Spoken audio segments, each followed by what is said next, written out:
কলকাতায় গঙ্গার তলা দিয়ে ছুটবে গাড়িও, 8 কিলোমিটার সুড়ঙ্গ, ডেডলাইনও জানালেন কেন্দ্রীয় মন্ত্রী।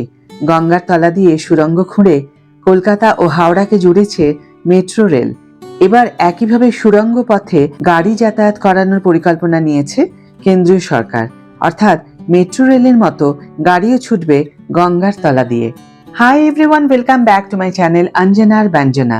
বন্ধুরা, তোমাদের সকলকে আমার এই ছোট্ট ইউটিউব চ্যানেলে স্বাগত জানাই।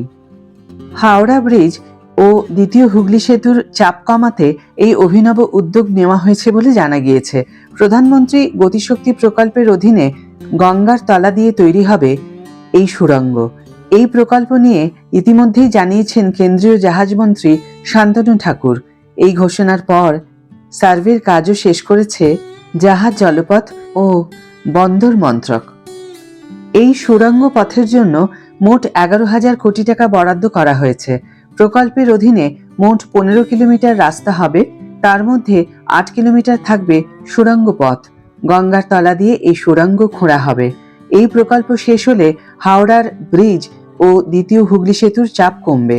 সূত্রের খবর, ইতিমধ্যেই এই প্রকল্পের চূড়ান্ত ছাড়পত্র পাওয়ার বিষয়ে জাহাজ, জলপথ ও বন্দর মন্ত্রকের তরফে লোকসভায় জানানো হয়েছে। সূত্রের খবর, কেন্দ্রীয় সড়ক ও পরিবহন মন্ত্রী নীতিন গডকরিকে এই প্রকল্প দ্রুত রূপায়ণের জন্য আবেদন করেছেন কেন্দ্রীয় মন্ত্রী শান্তনু ঠাকুর।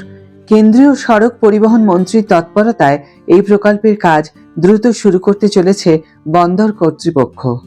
জানা যায়, কলকাতার দক্ষিণ প্রান্তের মেটিয়া বুরুজ থেকে হাওড়া যাওয়ার প্রস্তাবিত সুড়ঙ্গ তৈরির সিদ্ধান্ত নেওয়া হয়েছে। মূলত মালবাহী ট্রাকের যাতায়াতের জন্যই তৈরি হবে এই টানেল। এর ফলে বন্দর এলাকার ট্রাক হাওড়া হয়ে বিভিন্ন জাতীয় সড়ক ধরে রাজ্যের অন্যত্র যেতে পারবে। 2022 সালেই এমন পরিকল্পনা করেছিল শ্যামাপ্রসাদ মুখোপাধ্যায় বন্দর কর্তৃপক্ষ। এরপরে গঙ্গার তলা দিয়ে বন্দর এলাকায় ট্রাক যাতায়াতের জন্য সুড়ঙ্গ বানানো সম্ভব কিনা তার পরীক্ষা নিরীক্ষা শুরু হয়। কেন্দ্রীয় জাহাজ প্রতিমন্ত্রী শান্তনু ঠাকুর এই বিষয়ে জানিয়েছেন, সব রকম ছাড়পত্র আমরা পেয়ে গিয়েছি, সার্ভে রিপোর্টও জমা পড়েছে। প্রধানমন্ত্রী নরেন্দ্র মোদীকে ধন্যবাদ রাজ্যের মানুষকে এই ধরনের একটা উপহার দেওয়ার জন্য।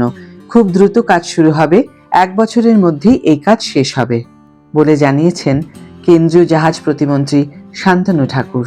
কাজটি দ্রুত শেষ হলে সকলের উপকার হবে এই আশা রেখে আজকের ভিডিও এখানেই শেষ করছি। ভিডিও ভালো লেগে থাকলে অবশ্যই একটা ছোট্ট করে লাইক দিও, শেয়ার করো বন্ধুদের সাথে, কমেন্ট করে জানিও তোমাদের মতামত। যারা এখন আমার চ্যানেলটিকে সাবস্ক্রাইব করোনি তারা অবশ্যই চ্যানেলটিকে সাবস্ক্রাইব করে আমার পাশে থেকো, আর যারা অলরেডি সাবস্ক্রাইব করে দিয়েছো তাদের জন্য আমার অনেক অনেক অনেক ভালোবাসা এবং অনেক ধন্যবাদ। আজ তাহলে বিদায় বন্ধু, দেখা হবে পরের ভিডিওতে। ভালো থেকো, সুস্থ থেকো।